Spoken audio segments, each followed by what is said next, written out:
Relacionamentos, confiança e desenvolvimento de personagem. Aquelas partes que a segunda temporada de Mushoku Tensei mais brilhou foi justamente o que foi explorado nesse primeiro episódio da segunda parte da segunda temporada. Muito bom o episódio de hoje, um episódio tranquilo, slice of life, que mostra um pouco do desenvolvimento da amizade, né, das amizades que o Rudeus tem e também um pouco mais do desenvolvimento do relacionamento dele com a Sylphie.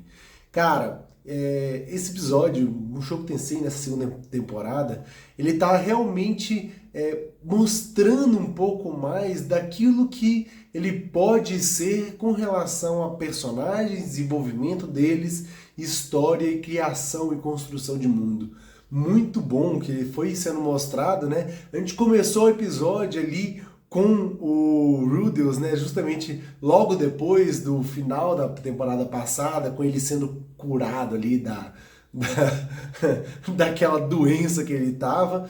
E assim, claramente ele foi justamente pro grupo de amigos dele se vangloriar sem estar realmente falando o que é, mas quem tava ali entendeu, sabe? Então, as duas, né, bestiais que são ali aguçadas nesse sentido e já pensando no futuro, se a gente investir aqui, a gente pode conseguir os filhos com ele e ter carne para sempre. Muito interessante ver essa mudança de cultura que tem entre as espécies, né? Também ele falando com o Zanoba mais, né, sem entender, mas apoiando do mesmo jeito. E o Cliff, claramente, cara, se o Cliff tá com a elfa, mano, ele entende. Então, assim, né, foi interessante ver tudo que foi mostrado e desenvolvido, né? Nesse início ali, ele falando e que foi curado de uma doença, uma coisa que tava mudando, e elas falam assim, o cheiro do cio dele tá muito alto, cara. Muito bom, elas são personagens muito interessantes. Mas depois disso, a gente vai um pouco ali para realmente o Rudeus entender o que acontece. Acabou a temporada passada com ele, né? Prometendo se casar com a Sylphie, mas ele não sabia nem por onde começar. Então, conversar com as outras pessoas, né, daquele mundo e também do mundo dele, faz ele entender um pouco mais sobre os processos e o amadurecimento que ele está tendo nesse momento. Então, assim, ele conversar com a Nanahoshi traz ali realmente um pouco do background, do que ela estava vivendo e talvez um desenvolvimento aos poucos do relacionamento dos dois, não como antagonistas, mas talvez como uma amizade que pode surgir ali. Ela claramente tem um objetivo muito forte de voltar para casa, aquele mundo não é o dela, ela não gosta dali, muito diferente do Rudeus, que a gente sabe, né?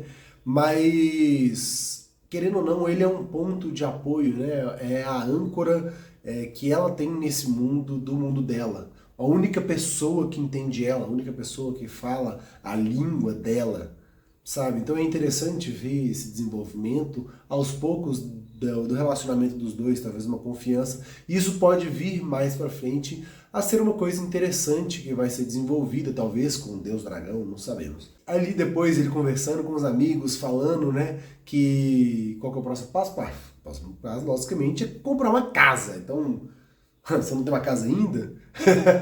E ver ali o Rudeus, né, putz, preciso de uma casa. Mas aí entra o problema. A Sylphie, ela não tá com qualquer um. Nem o Rudeus, pra falar a verdade, né? Os dois estão ali envolvidos no meio de nobreza, realeza. Então, cara, se você vai receber uma visita de uma pessoa desse nível, você precisa ter uma casa compatível com a pessoa que você vai receber. Então, ele tá precisando de uma casa grande, bonita, né? Mas que ao mesmo tempo dê para o orçamento que ele tem. Então, qual que é a única coisa? É uma casa desvalorizada.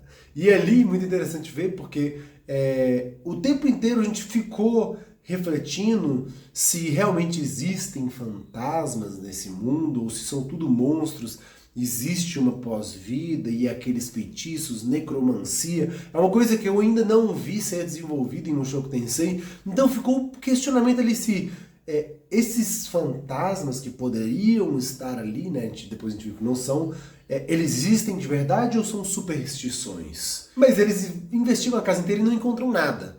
E claramente essa criatura, né, criatura no caso, ela vai encontrá-los quando eles estiverem dormindo. E ali, né, quando chega o horário, eles escutam o barulho de alguma coisa se mexendo, o Cliff acorda, o Rudeus fala para ele acordar, os Zanoba, eles estão ali preparados, investigam a casa inteira e nada.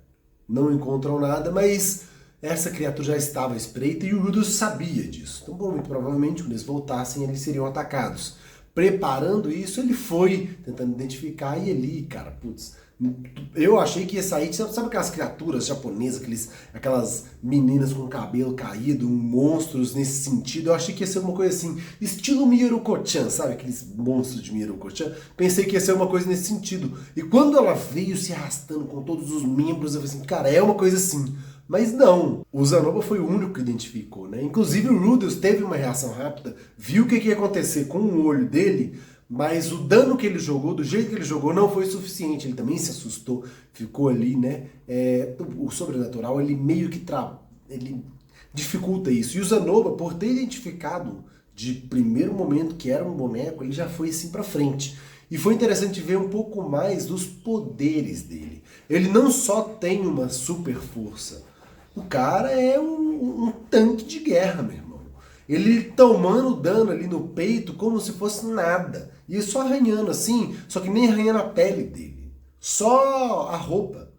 Então ele é muito forte, porque não é uma criatura qualquer, não é um boneco qualquer. E ali eles, né, identificaram, até que pararam toda a energia que ele tinha nele, esperaram acabar e foram ali vendo, né, a conversa deles, vendo os detalhes do boneco e como que aquilo ali podia ser realmente um caminho de pesquisa interessantes e que faz sentido com o Zanoba, porque ele é apaixonado nisso, né? E o Rudeus, né, colaborando com ele e tudo mais, sendo o Shisho, o mestre dele. Então é interessante ver que casa muito bem com o personagem dele esse aspecto. Eles vão lá, identificam que esse boneco provavelmente foi objeto de pesquisa de algum investigador da universidade, que o cara morreu por algum motivo e não terminou. E aquele boneco estava projetado para proteger a casa, identificava as pessoas que chegavam lá como inimigos ou como intrusos.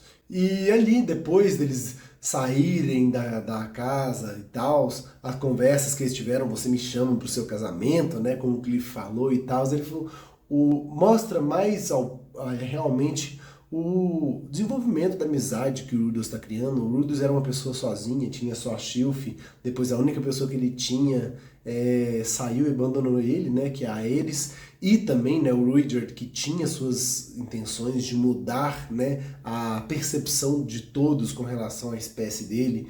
E o Rudeus, ele teve, né, quase todas as pessoas importantes para ele, aos poucos deixando ele, o que aconteceu com a família dele, e realmente criar os laços de amizade é uma coisa interessante para o desenvolvimento do personagem dele. Ele está cada vez mais humano. Então, assim, tem muita gente que não gosta do Rudeus, não gosta de Mushoku por conta ali daquele início, mas aquele início era extremamente fundamental para a gente ver o desenvolvimento de personagem que o Rudeus teve. O Rudeus, ele tem os seus defeitos, logicamente, igual todos nós.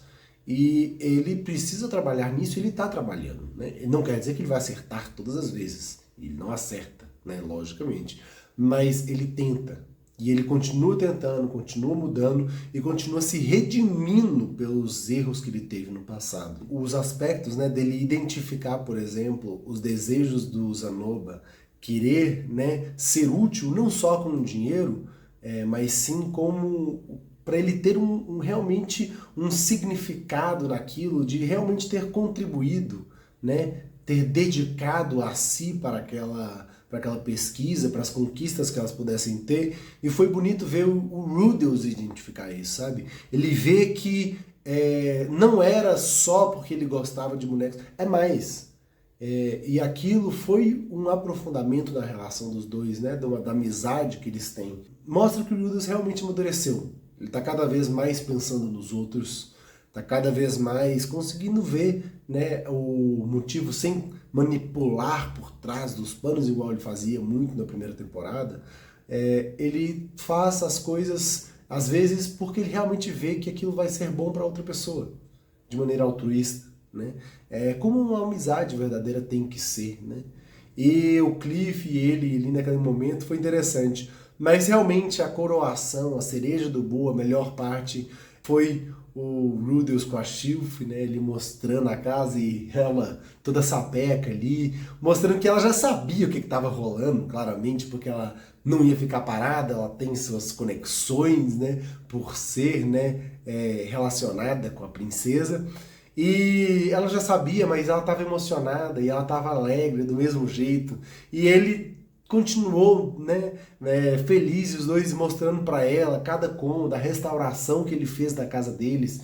E mesmo ela tendo as suas responsabilidades e ele compreendendo isso e apoiando ela, realmente mostra, né, que o Rudels, que foi egoísta, né, no passado, que teve a sua doença curada pela Sylph, ele está disposto a abnegar e abdicar de coisas para ele em prol da pessoa que está com ele. E isso é realmente um dos aspectos mais importantes da mudança dele, das características internas do Rudels. Porque amar também é uma abnegação. E ele saber fazer isso e ter maturidade mostra um pouco mais desse desenvolvimento de personagem que ele teve, né? É impensável ele fazer isso na vida passada dele. E agora, né, ele já está entendendo realmente o que é a vida, né? E foi muito bonitinho ver os dois, todas as conversas dele. E o próximo episódio a gente vai ver mais sobre o casamento, a cerimônia, e vai ser bonito. Uma coisa que eu tô doido pra ver é a cara da ex quando ela descobriu o que tá rolando, sabe? Eu quero muito ver o que vai acontecer. Vai enrolar teta, isso é certeza. Mas muito bom esse episódio, cara. Muito, muito bom. Gostosinho, leve. Não foi episódio focado em ação e nem tanto em construção de mundo, né? Mas muito mais em personagens. E é nos personagens, o desenvolvimento deles e nas relações interpessoais que Mushoku, na minha opinião, nessa segunda temporada, brilhou mais do que na primeira. E é isso aí. Se você curtiu o vídeo aqui e quiser que eu faça vídeos semanais de Mushoku, fala aqui nos comentários. Não se esquece de se inscrever. Valeu, falou.